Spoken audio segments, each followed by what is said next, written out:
아멘. 우리 지난 시간에 금식 논쟁에 대해서 알아보았습니다. 지금 오늘 본문도 계속해서 논쟁 기사로 이어지고 있습니다. 오늘의 논쟁 주제는 바로 안식일입니다.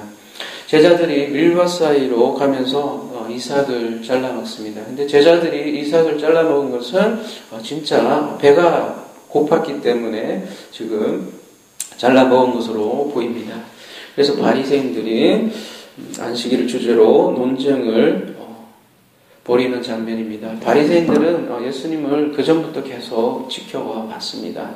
탐탁치 않았어요. 그래서 어떻게 하면 꼬투리를 잡을까 하고 계속해서 지켜보는 장면입니다. 그래서 제자들이 이삭을 잘라먹자마자 지금 논쟁을 붙여오는 장면입니다. 그래서 제자들이 이삭을 자자마자 지금 시비를 걸고 있습니다. 앞서 본문에서도 바리새인들은 1년에 한 번 대속죄일에 금식을 하면 될 것을 자신의 전통으로 일주일에 2번씩이나 금식을 제정을 했죠. 마찬가지로 안식일을 우리 바리새인들은 잘 지키려고 율법에도 있지 않은 안식일에 행하지 말아야 할 것을 39가지를 만들었습니다. 그래서 이 안식일을 어기면 40번에서 한 번 감한 39번의 매를 맞는다고 합니다. 그래서 사도 바울이 그런 표현을 하죠. 내가 40번에 감한 40번에서 한 번 감한 매를 맞았도다. 그런 말도 하지 않습니까? 그래서 이렇게 바리새인들의 문제는 늘 진의, 진짜 뜻은 보지 못하고 늘 틀만 강화하는 데 있습니다. 속은 보지 못하고 겉만 열심히 지킨다는 것이죠. 그러면 이렇게 안식일의 근본 정신과 안식일의 근본 의미가 무엇일까요? 먼저 그 안식의 뜻을 저희들이 보면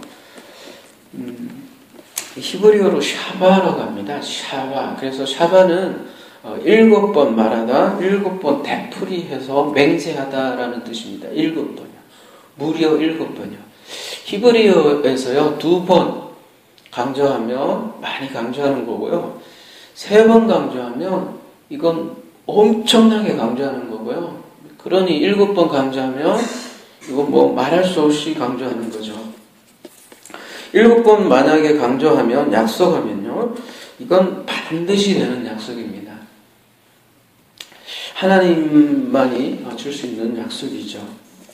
그래서 7번 약속한 것이 완성되면 아까 샤바라고 했잖아요. 거기다가 이게 타오라는 게 철자가 하나가 더 붙어요. 그래서 샤바트가 돼요. 그래서 그 샤바트를 안식일이라고 그래요.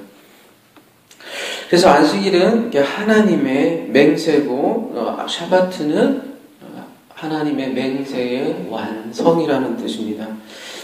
이 7번의 하나님의 맹세 떠오르는 것이 있지 않습니까? 어디에서 나타납니까? 바로 창세기 1장에 7번의 언약이 나타납니다. 그 언약을 첫째 날, 둘째 날, 셋째 날로 표현을 하죠. 창세기 1장은 우주 창조를 그리는 것 같지만 그 우주 창조의 그림을 빌려서 하나님의 언약들을 거려가는 것입니다.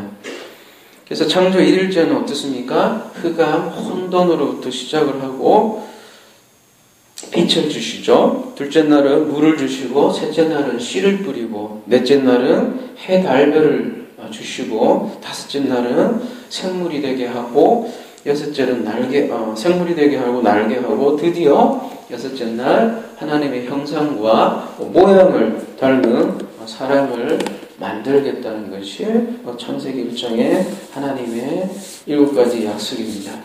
근데 사람을 남자와 여자로 만듭니다. 그래서 남자는 하나님, 여자는 성전을 상징을 합니다.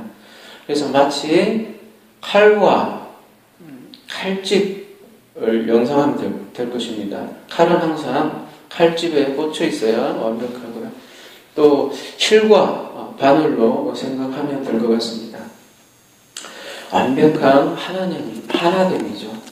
하나님께서 늘 우리에게 약속하는 것, 그리고 하나님께서 이 우주를 창조한 것, 우리 인간을 창조한 이유는 바로 하나님과 칼과 칼집처럼 하나 되자, 완벽한 연합이 되자, 그것이 하나님께서 처음부터 끝까지 그리고 있는 그림인 것입니다. 그렇게 완벽하게 하나 될 때 하나님의 맹세, 샤바가 완성될 때 샤바트, 즉 안식일이 되는 것입니다. 그래서 안식일은 곧 하나님의 약속입니다. 그래서 그 약속을 가졌다면 그 사람이 곧 안식일의 주인인 것입니다.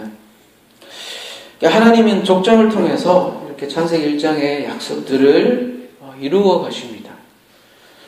근데 아브라함, 이삭, 야곱에게 나타나셔서 자손들을 약속을 하죠. 근데 공고롭게 딱 7번 하나님께서는 그 맹세를 하십니다. 그리고 결국 그 약속을 어떻게 이루십니까? 마지막은 야곱을 통해서 이루어지는데요. 야곱을 절름발이로 만듭니다. 반쪽을 내고 하나님과 연합된 존재로 만드는 것이죠. 아담은 어떻게 하와를 만듭니까? 아담의 옆구리가 뚫려서, 그죠? 말하자면 죽는 거예요. 깊이 잠든다라는 표현이 창세기에 있는데, 그거는 쉽게 얘기해서 죽는 거예요. 죽고 다시 태어나는 거예요. 그러니까 자기가 죽어서 하와를 만드는 것이죠. 여러분, 예수님은 우리를 어떻게 신부로 만드셨습니까? 십자가에서 자신의 옆구리가 뚫리고 물과 피가 남으로써 우리 신부를, 교회를 만드셨죠. 그렇게 하나님께서 자신의 옆구리가 뚫리고 또 야곱을 통해서, 그 불구자가 사실은 야곱을 뜻하는 것 같지만 그 하나님의 야곱을 통해서 그 하나님의 모습을 보이는 거죠. 우리를 끌고 가기 위해서 자신이 불구가 되는 한이 있더라도 우리를 끌고 가겠다는 것, 그것이 십자가에서 그대로 드러나는 것이죠. 그것을 멍에를 맨다라고 예수님께서는 와서 표현을 한 것이죠. 우리를 위해서 하나님께서 멍에를 메어서 하나로 끌고 가겠다는 것입니다. 그것이 안식입니다.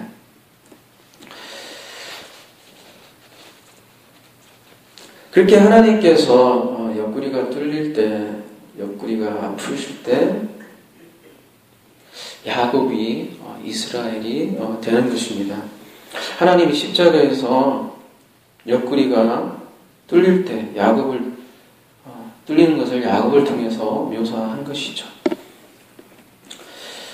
그렇게 자신을 희생해서 우리 인간을 섬기시는 분이 하나님입니다. 이것을 우리가 하나님의 은혜라고 하는 것입니다. 예수님께서 그 은혜를 이렇게 말씀하십니다. 마가복음 2장 27절에 오늘 말씀하시는 것은, 또 이르시되 안식일이 사람을 위하여 있는 것이 아니요, 안식일이 사람을 위하여 있는 것이요 사람이 안식일을 위하여 있는 것이 아니니. 이 말은 대단히 중요한 말입니다. 그 종교죠. 종교의 패러다임을 깨는 근본적인 메시지입니다. 아들이 제대로 아버지를 이해하게 되면 아무것도 아닌 나의 열심으로 더 이상 아버지를 섬기려 들지 않습니다. 여러분, 아버지는 부족한 것이 없습니다. 한없이 주려하십니다. 그것이 하나님의 마음입니다. 그러므로 안식일, 하나님의 약속은 인간을 위해서 있는 것입니다. 근데 안식일을 수많은 규례로 섬기라고 있는 것이 아니죠. 우리는 그냥 그 하나님의 그 약속을 받으면 되는 것입니다. 그래서 28절에 이름으로 인자는 안식일에도 주인이니라 이렇게 말씀을 하십니다. 이 인자란 무슨 뜻일까요? 지난번에도 나누었지만 다니엘서 7장 13절, 14절을 염두에 두고 예수님께서는 말씀을 하시는 것이죠. 자신이 그 다니엘서에 나오는 모든 하나님의 왕권을 넘겨받은 그 메시아라고 지금 말씀을 하는 것입니다.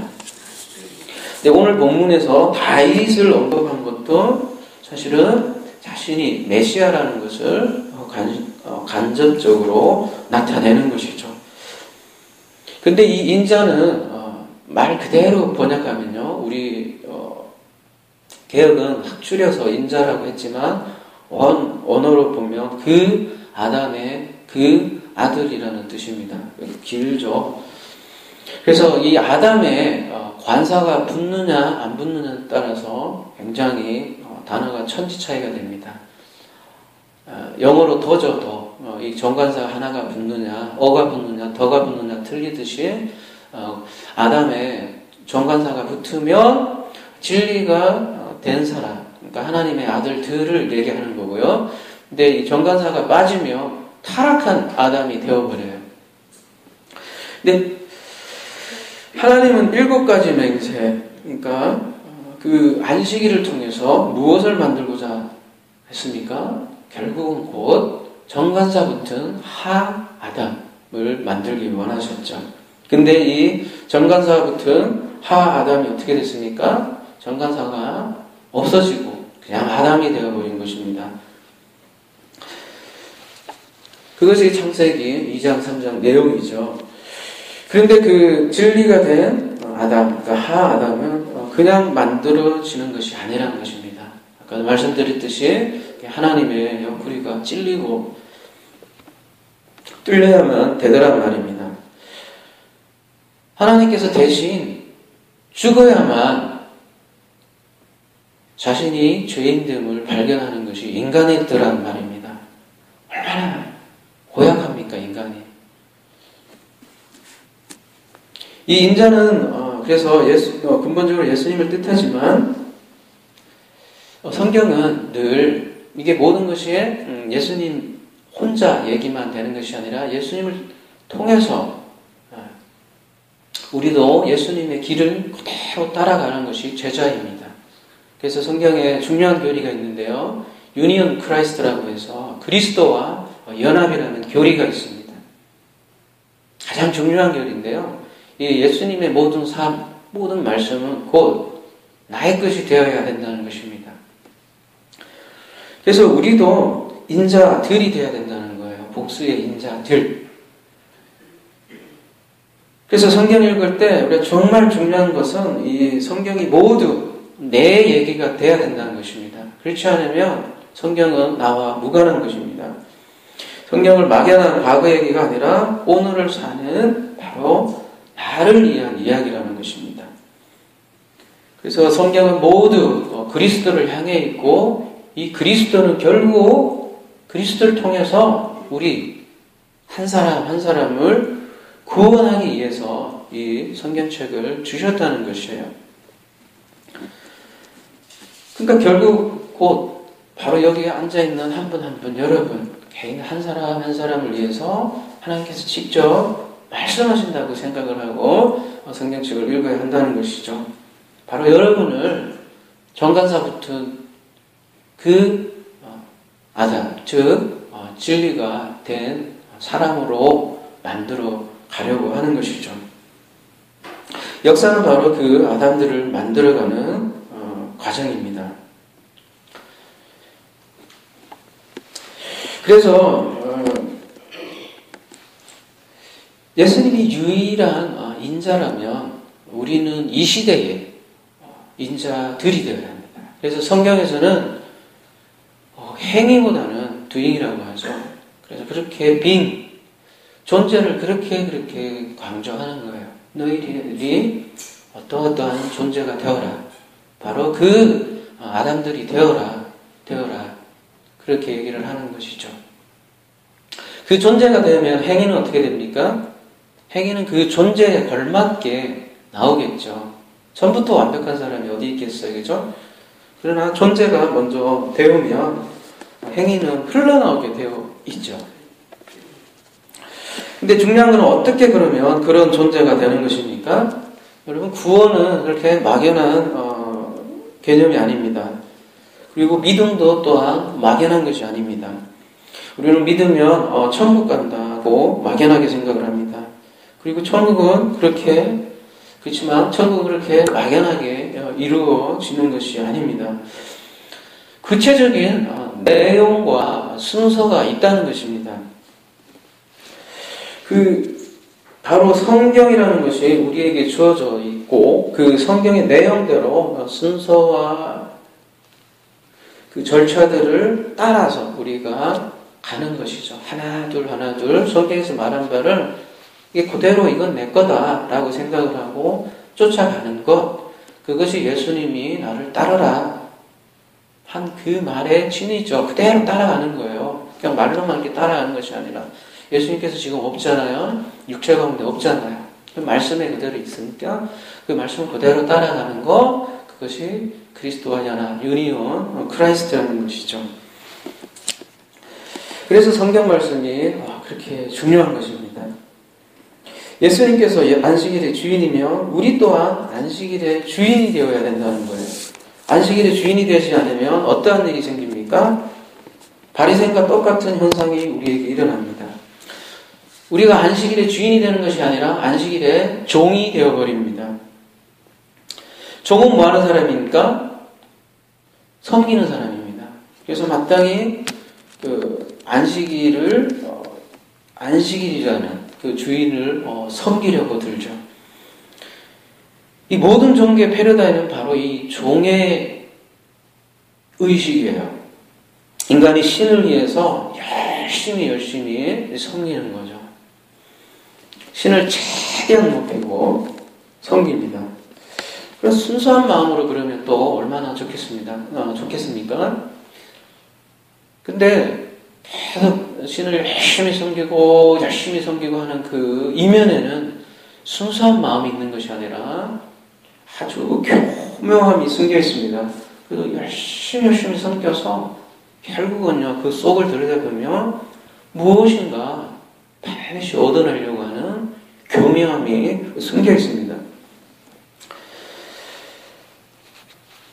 그래서 마음에도 없는 봉사하고 마음에도 없는 충성하고 그래서 자신이 열심히 자신이 얻는 것 얻어내려고 하는 열심히,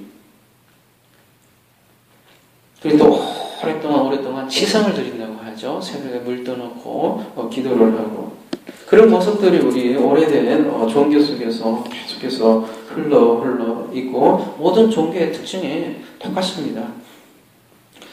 근데 그런 사람의 신앙은 고난을 만나면 다 표가 납니다. 어떻게 달라집니까? 하나님이 어떻게 이룰 수 있어?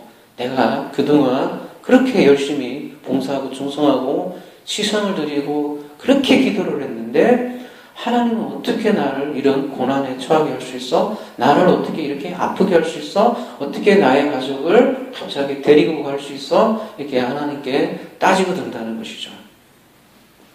그리고 내가 그렇게 기도를 했는데 하나님께서 어떻게 그렇게 기도 응답을 안 해주시지? 결국은 본인이 기도한 거에 대해서 실망을 하게 된다는 것이죠.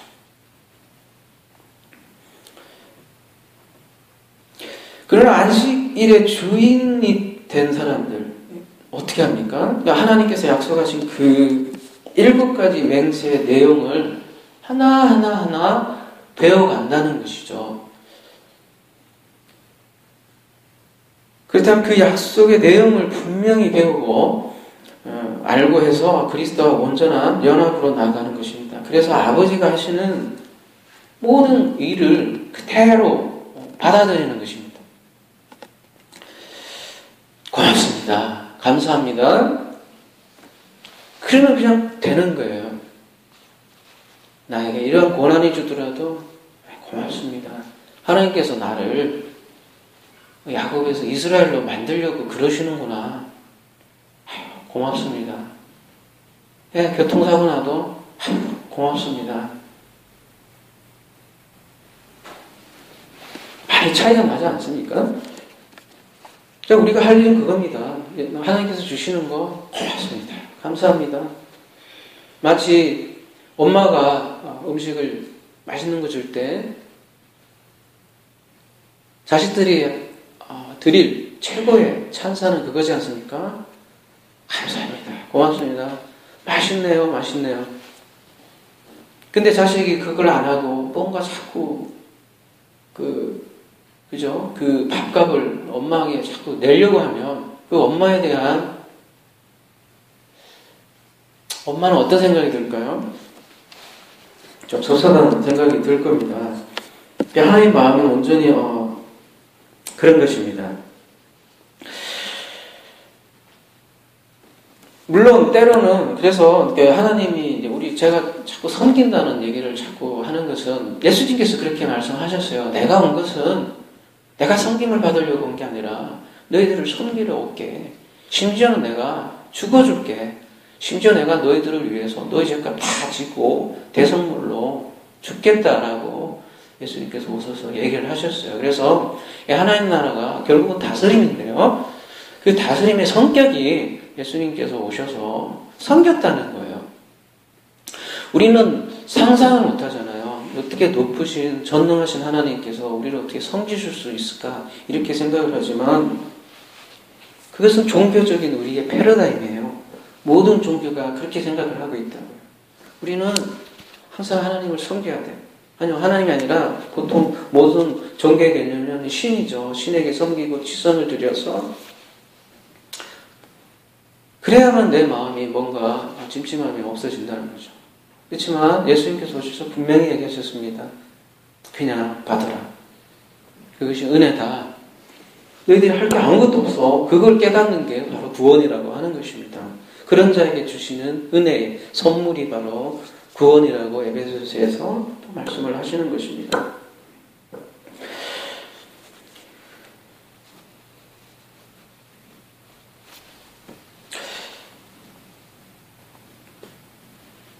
하나님께서는 그래서 섬기는데요, 우리 사람을요. 근데 이 섬기는이라는 게 우리의 욕심, 우리의 일반 상식하고 다르게 섬긴다는 말입니다.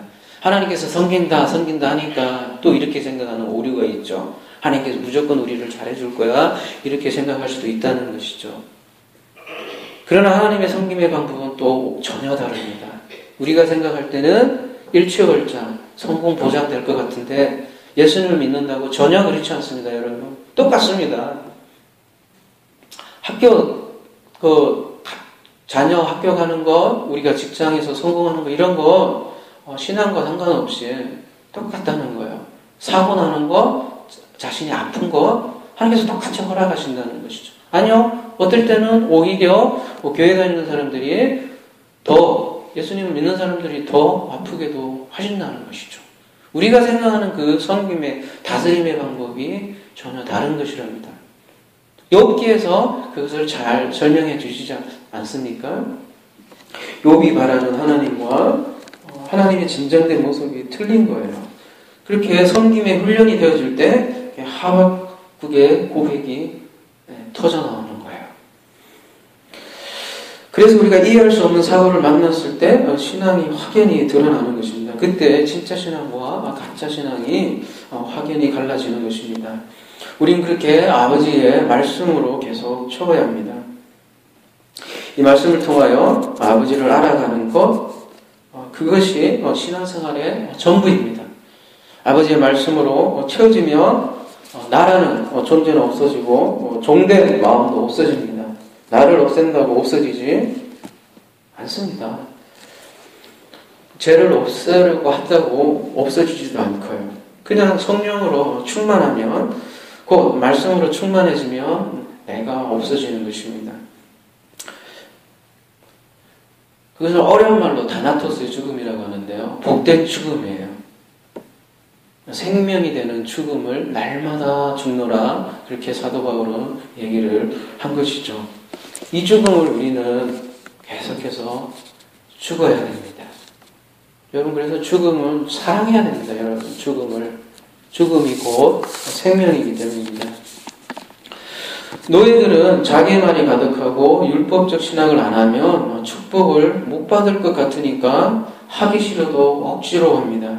혹은 자아 성취의 기쁨으로 신앙생활을 합니다. 혹은 하나님을 만나려고 신비한 것을 추구합니다. 섬김을 받지 못하니까 자기 열심으로 증명하려고 드는 것이죠. 혹은 신비한 것으로 반드시 증명하려고 하는 것이죠. 그래서 40일 금식도 하고요. 하루에 7시간씩 기도한다고 자랑도 하고요. 근데 오늘 본문의 평행구절에 마태복음에서는 이렇게 표현합니다. 마태복음 12장 6절에는 내가 너희에게 이르노니 성전보다 더 큰 이가 여기 있느니라. 나는 자비를 원하고 제사를 원하지 아니하노라 하신 뜻을 너희가 알았더라면 무죄한 자를 정죄하지 아니하였더라. 제사를 원하지 않는다라고 예수님께서 말씀하십니다. 제사는 지금 우리에게 제사는 바로 이러한 것들입니다. 40일간 금식하고 하루에 7시간 기도하고 이러한 것들이 신종 제사죠. 그런 제사를 원하지 않고 나는 자비를 원한다라고 예수님께서 말씀을 하십니다. 예수님 본인이 성전보다 그리고 더 크다고 말씀을 하십니다. 그리고 자신의 죽음으로 우리를 건물 성전보다 더 큰 존재로 만들어 주셨습니다. 여러분이 이제 성전입니다. 어마어마한 사실이 아닙니까? 이제 우리가 완성 성전입니다. 고린도전서 3장 16절에서 증거하고 있습니다. 너희들이 성전 아니냐? 이것이 창세기 1장의 목적입니다. 그런데 여전히 안식일의 주인이 되지 못하고 우리는 다시 구약으로 안식일의 주인이 되지 못한다면 다시 구약으로 돌아가 버리는 것입니다. 그리고 예수님의 죽음도 헛되이 만드는 것입니다. 자신이 성전인데 다시 모형인 제사로 성전의 모형인 제사로 자꾸 하나님을 섬기려 드는 것이죠. 계속 희생제사를 지금도 드리게 되는 것입니다. 그러나 사람은 안식일의 주인이라고 오늘 말씀에서 증거하고 있습니다. 사람은 율법의 주인입니다. 결코 종이 아닙니다. 이제 그래서 생명의 법이 지배한다고 사도 바울은 증거하고 있습니다. 여러분, 진리는 여러분을 자유케 합니다. 이러한 자유를 누리십시오. 그래서 신앙생활은 즐거워야 합니다. 무엇보다도 기쁨이어야 하고요. 그것을 죄와 사망의 법에서 해방되었다라고 얘기를 하는 것입니다. 안식일의 주인이 되지 못할 때 신앙생활은 멍해가 되는 것입니다. 그러나 우리 예수 그리스도와 멍해를 질 때 수고하고 무거운 짐 진다더라 너희를 다 쉬게 하리라. 그 멍해를 쉬어야 하는 것입니다. 말씀을 맺겠습니다. 우리 안식일을 섬기려 들지 말고 안식을 누리는 저와 여러분이 되기를 소망합니다.